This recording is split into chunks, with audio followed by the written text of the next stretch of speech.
ഞാൻ ജനിച്ചൊരു 23 ദിവസം ആയപ്പോഴത്തേക്ക് ശരീരം മൊത്തം ഇങ്ങനെ പാമ്പിന്റെ പട ഉരിയുന്ന പോലെ ഒരു അസുഖം വന്നു. അപ്പോൾ അതിലിടയ്ക്ക് പൊട്ടി ചോര പോലെ വരികയും അപ്പം കുഞ്ഞിലെ ഒരു സ്മെല്ലുണ്ട് എനിക്ക് എപ്പോഴും, തലയിലും ഒക്കെ സ്മെല്ലുണ്ട്. അപ്പൊ കുട്ടികളാരും അടുത്തിരിക്കത്തില്ല. എന്റെ കയ്യിലൊക്കെ മുട്ടി കഴിയുമ്പോൾ അവർ ഓടിപ്പോയിട്ട് കൈയൊക്കെ കഴുകും. പത്തനംതിട്ട സീതത്തോട് ഗ്രാമപഞ്ചായത്തില് ദീപ്തി, ബ്ലോഗർ ദീപ്തിയെ നിങ്ങൾക്ക് പലർക്കും അറിയായിരിക്കും. ദീപ്തിയുടെ വീട്ടിന്റെ തൊട്ടടുത്ത്, അതായത് തൊട്ട് മുന്നിൽ കാണുന്ന സ്ഥലമാണിത്.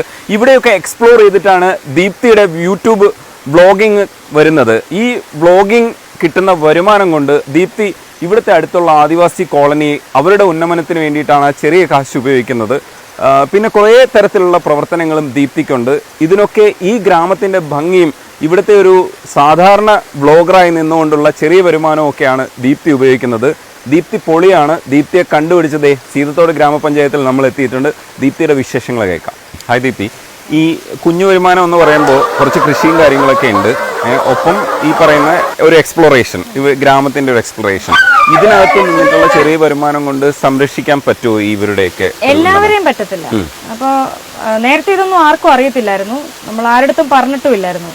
അപ്പോ എപ്പോഴാണോ എന്നെ കൊണ്ട് മാത്രം പറ്റില്ല എന്ന് തോന്നിയത്, അന്നേരമാണ് നമ്മളിത് വീഡിയോ വഴി പുറത്തേക്ക് കാണിച്ചത്. അപ്പൊ ഇപ്പൊ ഒരുപാട് ആൾക്കാർക്ക് അതൊരു എന്താ പറഞ്ഞ വിഷമമായിപ്പോയി. സ്വന്തം കുഞ്ഞുങ്ങളൊക്കെ ഉള്ളവർക്ക് ഈ കുഞ്ഞുങ്ങൾ ഇങ്ങനെ കാട്ടിക്കിടക്കുന്നതൊക്കെ കണ്ട് വിഷമമായിട്ട് ഇപ്പൊ അവരുടെ മക്കളുടെ പിറന്നാളോ അല്ലെ വീട്ടിൽ എന്തെങ്കിലും വിശേഷ ദിവസം ഉണ്ടെങ്കിൽ ഇപ്പൊ ഇവരോടൊപ്പമാണ് അവർ ആഘോഷിക്കുന്നത്. അപ്പൊ അവർക്ക് ഭക്ഷണം കറക്റ്റ് ആയിട്ട് എത്തുന്നുണ്ട്.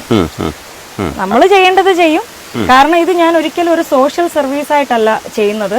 ഇത് എന്റെ കൺസെപ്റ്റിൽ ഇത് സോഷ്യൽ റെസ്പോൺസിബിലിറ്റി ആണ്, നമ്മുടെ ഉത്തരവാദിത്വമാണ് എന്ന് കരുതിയാണ് ചെയ്യുന്നതും. പിന്നെ ഒരുപാട് കുഞ്ഞുങ്ങള് പ്രചോദനമായിട്ട് ഇത് കണ്ട് പ്രചോദനമായിട്ട് അവര് വീട്ടുകാരെ വീണ്ടും വീണ്ടും പറഞ്ഞിവിടെ കൊണ്ടുവരുന്നുണ്ട്.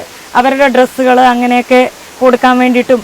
പിന്നെ ചില അമ്മമാരെ വിളിച്ച് പറയാറുണ്ട്, ഇപ്പൊ മക്കള് പുതിയ ഡ്രസ്സ് വേണമെന്നും പറഞ്ഞൊന്നും വഴക്കുണ്ടാക്കാറില്ല ഇത് കണ്ടതിന് ശേഷം. കാരണം ഒരൊറ്റ കുടിലില് ചോർന്നൊലിച്ച് കിടക്കുക. ഓരോ കുടുംബത്തിൽ 7-8 മക്കളുണ്ട്.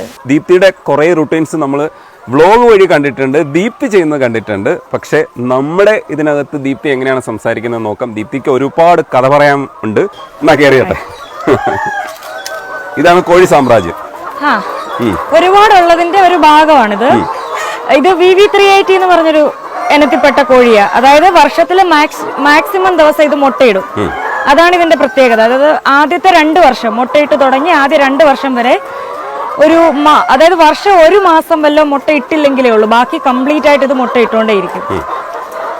ചെറിയ രീതിയിൽ കൃഷി ചെയ്യുന്നവർക്ക് വളരെ നല്ലതാണ് ഈ VV380 എന്ന് പറയുന്നത്. അപ്പൊ ഈ കൂടിന്റെ പേര് ഹൈടെക് കൂടെന്നാണ്. ഹൈടെക് കൂടിന്റെ പ്രത്യേകത എന്താണെന്ന് വെച്ചാൽ ഇവിടെ ലേബേഴ്സിനെ വളരെ കുറച്ച് മതി. 4-5 ആൾക്കാർ ചെയ്യുന്ന പണിയാണ് കുറഞ്ഞു കിട്ടുന്നത് ഈ ഒരു ടൈപ്പ് ആകുമ്പോൾ. ഇതിൽ നമ്മൾ ഫുഡ് ഇട്ട് കൊടുക്കും, മുട്ട ഇങ്ങോട്ടേക്ക് വരും. മുട്ട ഇങ്ങോട്ടേക്ക് ഉരുണ്ട് വരുമ്പോഴത്തേക്ക് ഇത് കൊത്തി പൊട്ടിക്കുന്നതൊക്കെ കുറവായിരിക്കും. നമ്മൾ ഇതുപോലെ 2 ടാങ്ക് അല്ലെങ്കിൽ ബക്കറ്റിലാണ് വെള്ളം നിറച്ച് വെക്കാറുള്ളത്. അത് ഓട്ടോമാറ്റിക്കായിട്ട് നിറഞ്ഞുകൊണ്ടേയിരിക്കും. അപ്പോൾ ഒരു കൊത്തിന് കോഴിക്ക് 1 തുള്ളി വെള്ളം കിട്ടുന്ന പോലെയാണ്. ഇല്ല ഇത് വെറുതെ ചവിട്ടി കളയുകയൊക്കെ ചെയ്തു കഴിഞ്ഞാൽ ആ കൂട്ടിൽ സ്മെല്ലൊക്കെ വരാൻ സാധ്യതയുണ്ട്.